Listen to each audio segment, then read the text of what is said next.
Well, I hope you like extra hockey, because it seems like we might be getting a lot of it this season. What's cracking, everybody, and welcome back to Kraken R&R, where the Kraken set the tone in Toronto. I suppose the Mariners kind of set that in games 1 and 2, but the Kraken keep up the Seattle theme in Toronto by going in and defeating the Toronto Maple Leafs in overtime, so we get some extra hockey for the 4th consecutive game. Now 4 out of 5 games the Kraken have played have gone to an extra frame.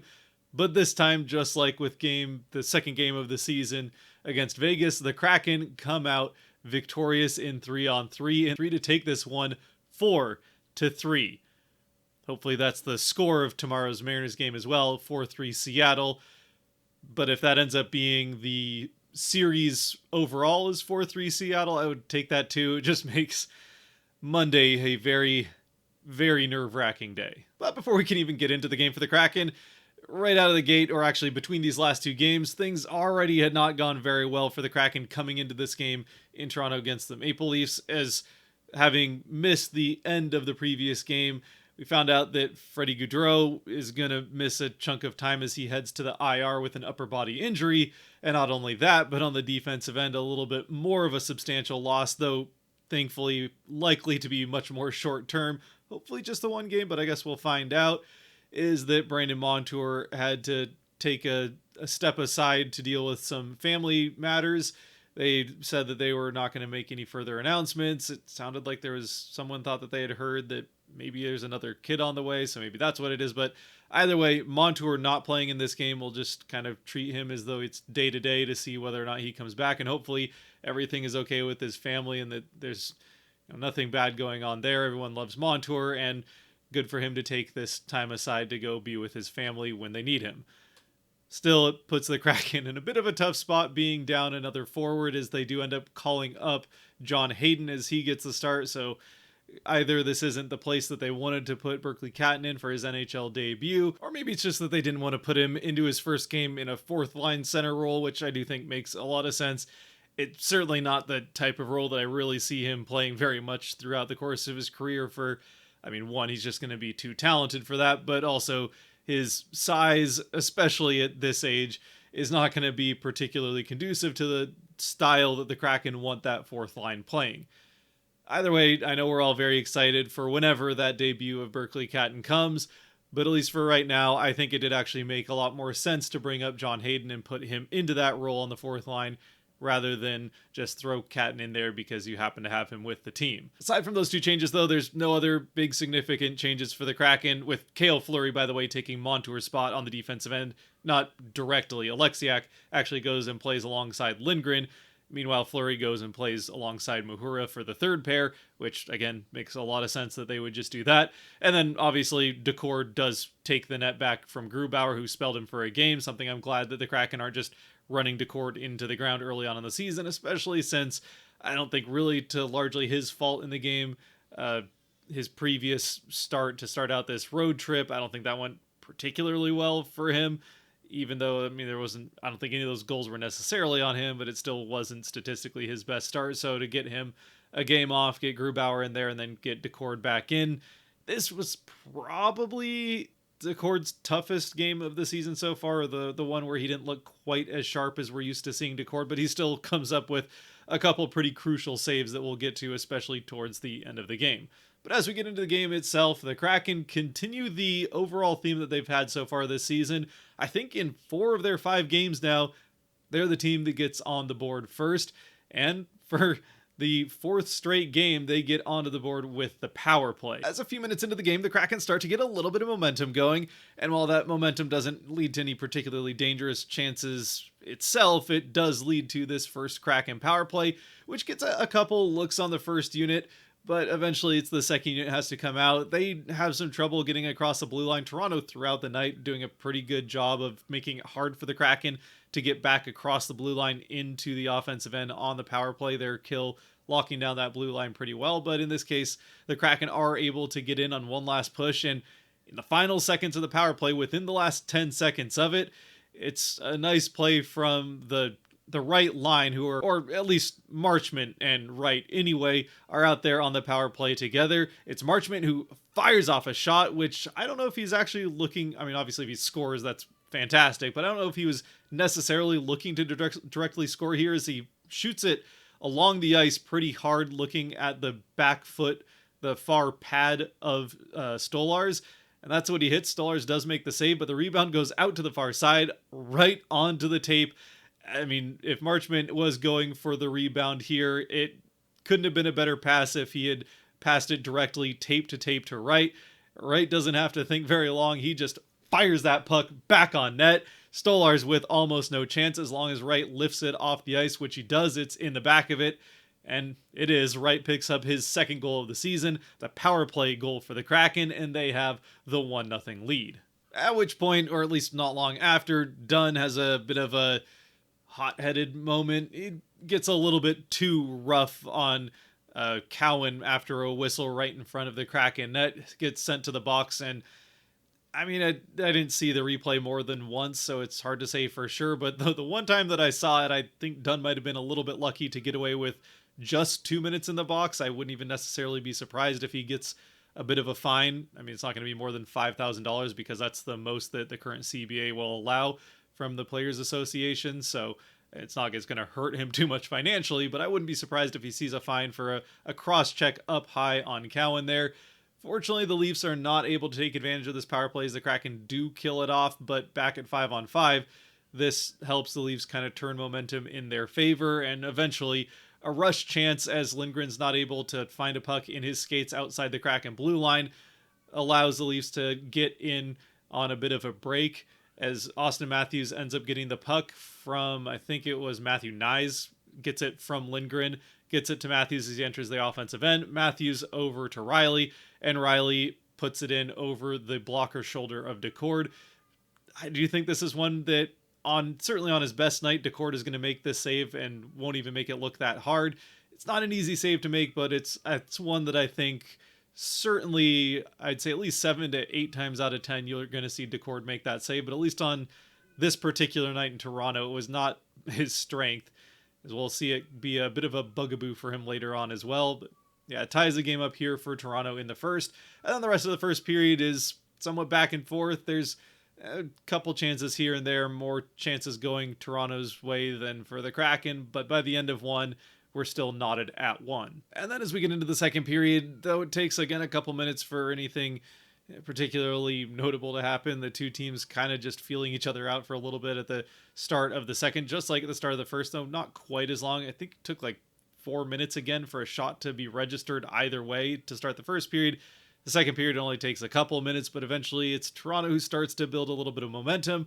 This leads to another Toronto power play on another instance of Dunn fouling Cowan, so he heads to the box for a second time. The Kraken for a second time are able to kill it off, but Toronto maintains momentum until eventually the Kraken are able to slow it down, start getting it going the other way, and then as we get later into the period, it's the Kraken who once again take back the lead, and once again it's the right line out on the ice. Shane Wright's line to be specific, but at least in this game that seemed like the right line to have out on the ice at any given time, as Wright, Marchment, and Newman all connect to get the Kraken the lead back here 2-1. It's a nice little play as they transition up. It starts with Marchment trying to chip it into the neutral zone. He kind of chips it off of Domi's face. So then Domi's a little bit hobbled. Marchment just scurries up and gets the puck back. Then as he enters the offensive end, drops it to Wright, who kind of holds it for a bit, lets Marchment get up towards the low faceoff circle before passing it back down to Marchment. And then from a tight angle, Marchment sells shot all the way, staring Stolarz down before no-look passing it up to the high slot where Newman's waiting, and he buries the shot. One touch and in to give the Kraken the 2-1 lead. Newman's second of the season, as it, at least for the first 2 periods, seemed like the time to get your second of the season. Wright got his second. It was actually Morgan Riley's second of the season as well. Then Newman gets his second of the season here. But it's a lead that will not last very long, as back the other way, it's another puck getting lost in the feet of Seattle defensemen. A little bit started with Chandler Stevenson on the back check, is not able to find it in his feet. Then Larson can't find it in his feet. Eventually it's John Tavares who picks up that puck and just fires it quickly before Decord really picks up what's going on. It's on and off of Tavares' stick and over again that blocker side of Decord into the top corner. A pretty tight window. but he hits it perfectly, puts it off the little U-shaped white post behind the crossbar. It sounded like it hit the crossbar. It hits nothing but metal, but it dings off the white bar inside of the net, comes out. Tavares has his second of the season, and that ties things back up at 2 here late in the second. Ever the resilient team, though, at least so far this season, the Kraken once again respond to an opposing goal and seem determined to go into the third period with the lead, as they come right back less than 2 minutes later, just as the Leafs, less than 2 minutes after the Kraken took the lead, were able to tie it. The Kraken respond right back the other way. It's Vince Dunn with a shot fired off on net as Schwartz is all up in Stolar's face. And I mean quite literally in his face, as Schwartz is getting actively pushed into Stolar's. It ends up being just a Schwartz sandwich on the ice as the puck ends up behind all of it. Somehow, through the chaos of bodies, Dunn gets that puck through everybody and into the back of the net to get his second of the season. Stolar's absolutely no chance on this play. He can't see anything through Schwartz being pushed on top of him. Fortunately, it doesn't count as goaltender interference because it was a Leaf player just face-to-face with Schwartz, shoving him into his own goaltender, which is a questionable strategy to say the very least, but there's nothing Schwartz can do about it other than, I mean, be excited that his screening of the goaltender turned into just being, well, kind of forced to take the goaltender out, which if it was legal, I think you'd probably do anyway. But again, it's obviously not, unless you get some help from the opposing defenseman, which Schwartz does here. So Dunn picking up his second of the season. Schwartz doesn't get an official assist. The actual official assists here go to Tolvanen and Stevenson. But yeah, Schwartz certainly the honorary assist for his work in front of the net that allows this goal to get past Stolar's. An exciting end of the second period, though, wouldn't stop there as Toronto pushes back to try and respond once again before time can run out on the second frame. And they do end up with another power play as Marchment, on actually a Kraken chance, makes a power move towards the net, and then he certainly seemed annoyed by the fact that he got penalized here, but I gotta say, I didn't see a single replay that really convinced me that he had a strong argument. He doesn't really make maybe a little bit of an effort, but certainly not much of an effort. Definitely not, I would say, enough of an effort to not draw a call. He just barrels into Stolar's with the puck. It doesn't even end up in the net, so it amounts to nothing other than really pissing off Stolar's, who, as Marchment ends up in the net behind Stolar's. Stolar's just gets up, all 6'5", 6'6" of him, stands over Marchment, picks up the net and throws it to the ground behind, kind of like he's flipping a table, but just gets the net out of there so he can try to go to town on Marchment, at least get some good words in there, and that draws quite a bit of a crowd. Chaos ensues. Marchment's laying on the ground looking up like, what did I do? Which is... I mean, we've seen it for years when the Kraken would play the Stars with Marchment on that team, and I mean the Stars are still one of the two teams the Kraken have played the most, other than preseason games. So we've seen a fair amount of Marchment, and we know this is kind of a little bit of his MO. It's something we're going to see a lot this season of him doing somewhat boneheaded things and then acting like he didn't do anything wrong. Either way, he ends up in the box. The Leafs go to a power play. The Kraken are able to kill it off, get to intermission, and then finish the kill on the back half of the intermission as we start the third period. They get the last minute of that power play killed off, but no sooner do they get the back half of it killed off, but Lindgren heads to the box for a penalty of his own. So basically, as soon as Marchment leaves the box, Lindgren goes in while the seat is still warm, and this time, you attempt that power play one too many times, they're going to make you pay, and they certainly do here right off the jump. It's a one face-off for Toronto, out to Nylander, who fires off a shot from the high slot. Decord able to make that save, but it rebounds out to the whole mass of players moving out in front, and it's Tavares who's able to get a backhand swipe at the puck and pushes it right through Joey's legs. Just as he's sliding across to try to block off the far post, it sneaks through the 5-hole and in to tie things back up at 3. From there, with still 18 and a half minutes left in the third period, Toronto has some momentum that carries into about the middle part of the period before the Kraken have a flurry of chances, a couple back-to-back very good shifts where they do get some good looks. The Beniers line, the first line for the Kraken, which was kind of stymied pretty much throughout the night. They were largely up against Matthews' line, which is certainly a mismatch, but they do get their one real good shift or I don't know if it was back-to-back shifts for them, but at least their best shift of the night. A couple good chances for Beniers come up short. A couple other good chances. Schwartz ends up with one in the shift after Beniers' shift, but the Kraken just can't get one to go there. Then we're pretty much deadlocked with very little shots on goal getting through the back half of the third until in the final seconds, it seems like the Kraken have it locked up. There's an icing with 20 seconds left on the clock that takes it back to Toronto's end. The Kraken get a couple low danger chances. I don't even know if they registered as expected goals whatsoever before Toronto in the final 5 seconds rush all the way down the ice, get 2 chances off on Decord.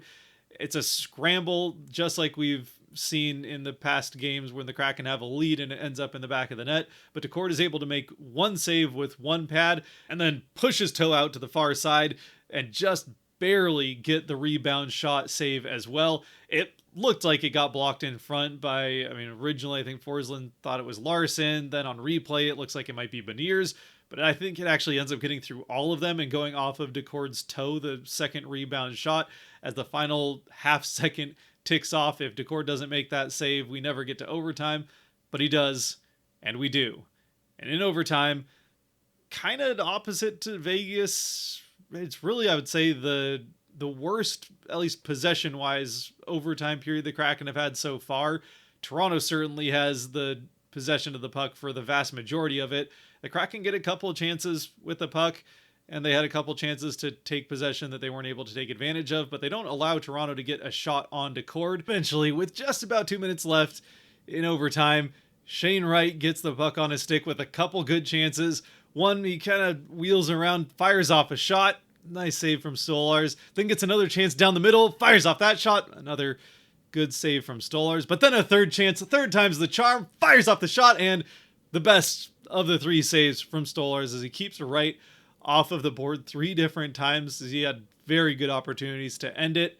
So the Kraken are going to have to try and figure out something else if it's not going to be your maybe most offensively talented young player right now. I mean, we'll see what happens with Berkeley Catton, but Wright, I would say, has more of the offensive end than Beniers even.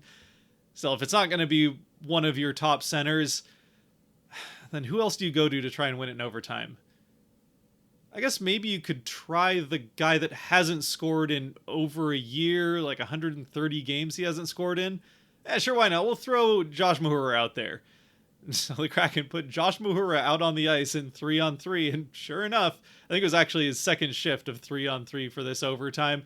He passes the puck up to Eberle just outside of the offensive end of Toronto. Eberle, with a guy in his face, has no real option other than to chip it in right ahead of Mahura as he gets his legs moving, gets ahead of steam, picks up in stride, and then kind of has to muscle his way around Nylander, get up in front of the net, and then chip it over the pad and in to win the game 4-3 for the Kraken.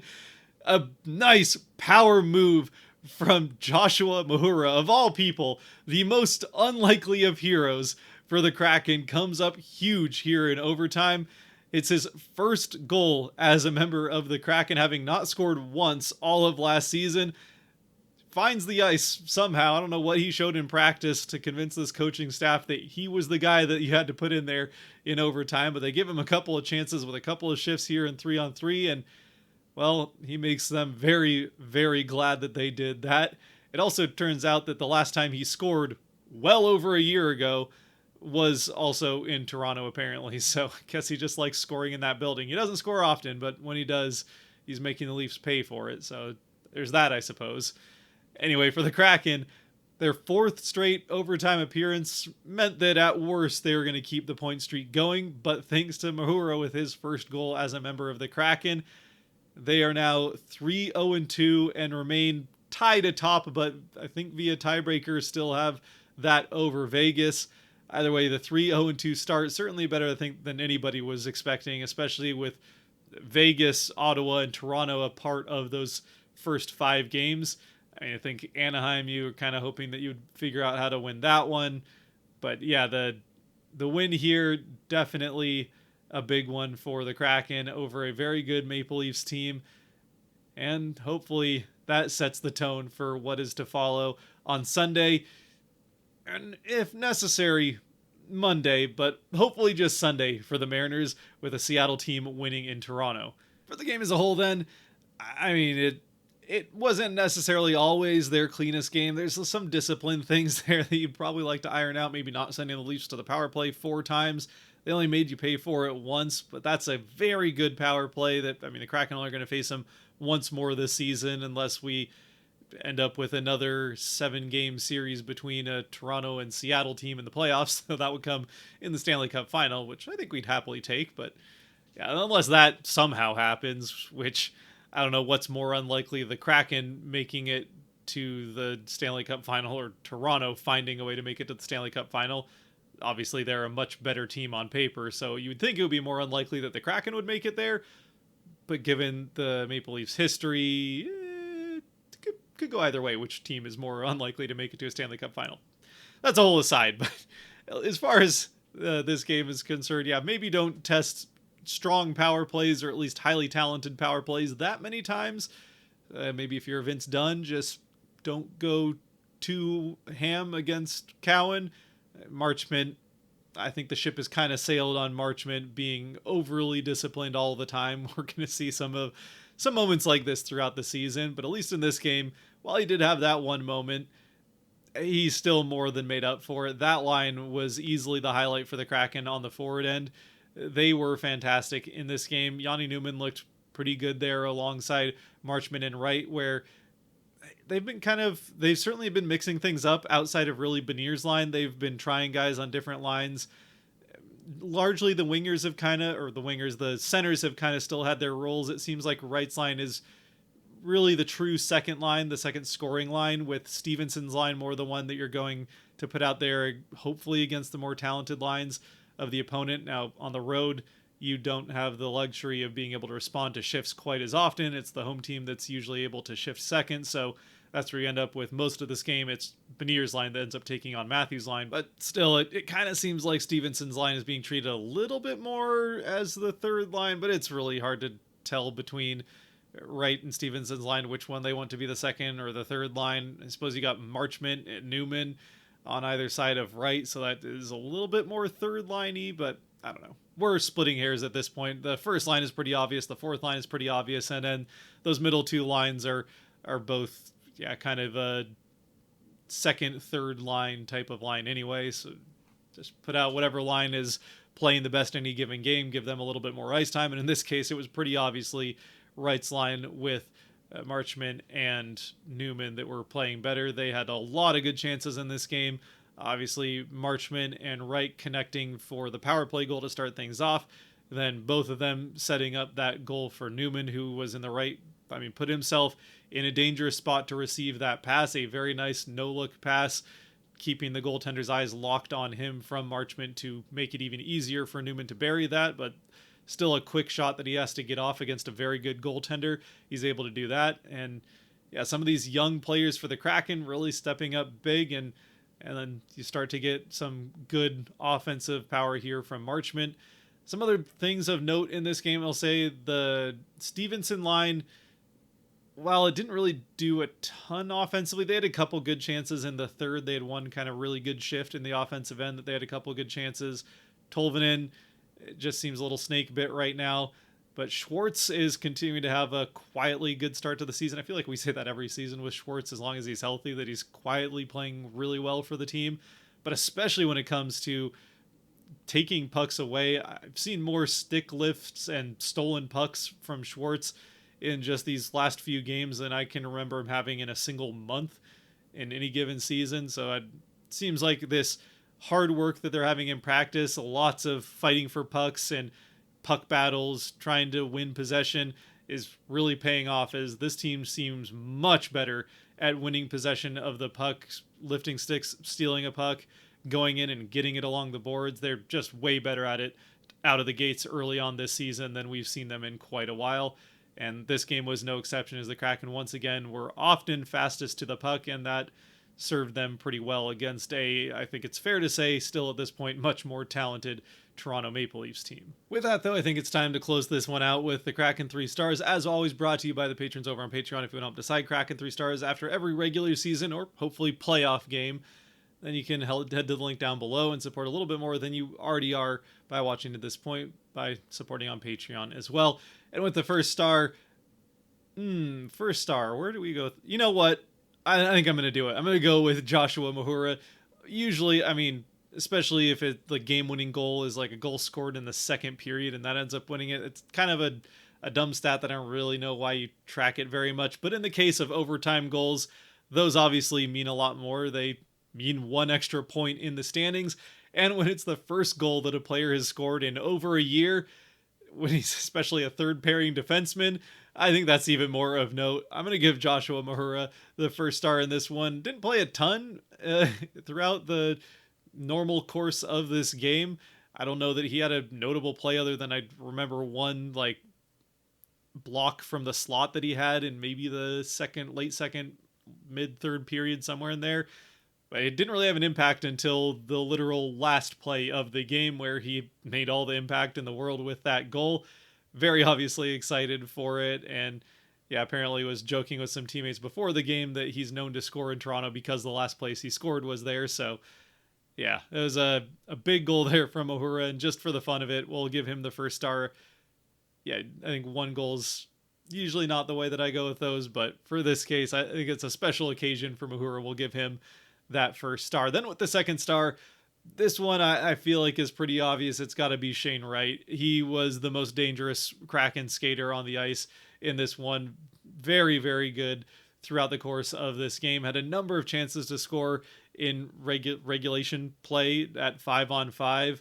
Was able to score the once on the power play, and then had those three in succession very good chances, I think all in the same shift, to end it in overtime. Was just met with some very good goaltending from Stolars and was kept off of it, if for no other reason, just so we could have that Josh Mahura moment.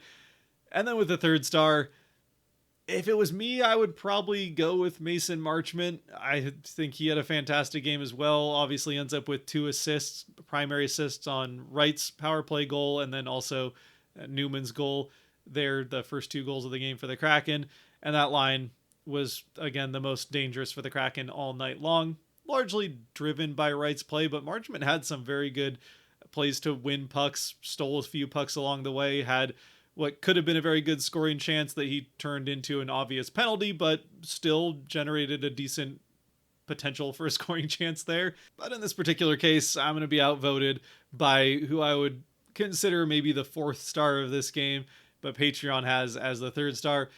Chris, in particular, putting out Joey Decord as the 3rd star. I don't know that it was necessarily Decord's strongest game, at least the first 2 goals, both going over his blocker side, kind of right into that same top corner, which are, again, those were both very nice shots on rushes. So not easy saves by any stretch of the imagination, but still saves that I think a goaltender that we know can be as good as Decord can be usually makes, or certainly doesn't allow 2 near identical goals in the same game.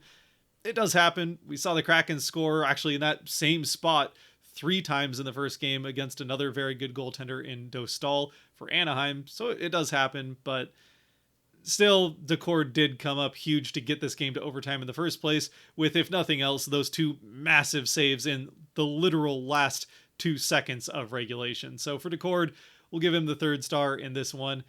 And yeah, let me know down in the comments if there's other guys that you'd want to throw out there as potential stars. Obviously, Newman has a goal, so he's another guy that could be there.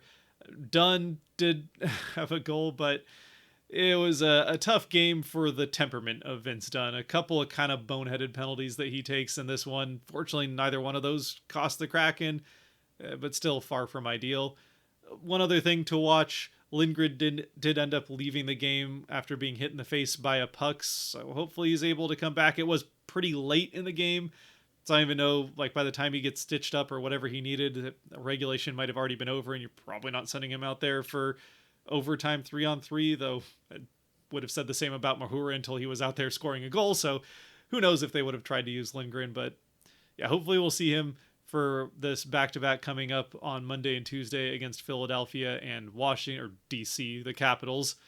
But yeah, I mean, we already saw Dunn's got already some stitches from a puck hitting him in the face. His eye didn't look terribly black. I was kind of expecting just a giant black eye with the stitches under it, but it looked pretty much just like he'd gotten cut on the cheek, so good for Dunn, I suppose. But anyway, with that being said, again, maybe the most important thing at this point is that this momentum of Seattle teams winning in Toronto continues tomorrow or today, later this evening, if you're watching this on Sunday, against the Toronto Maple Leafs as the Mariners go in to try to win Game 6 and head to their first World Series ever. And if not, if they can't win Game 6, say 4-3 like the Kraken just did, then maybe they can just win the series 4-3 with deciding Game 7 on Monday.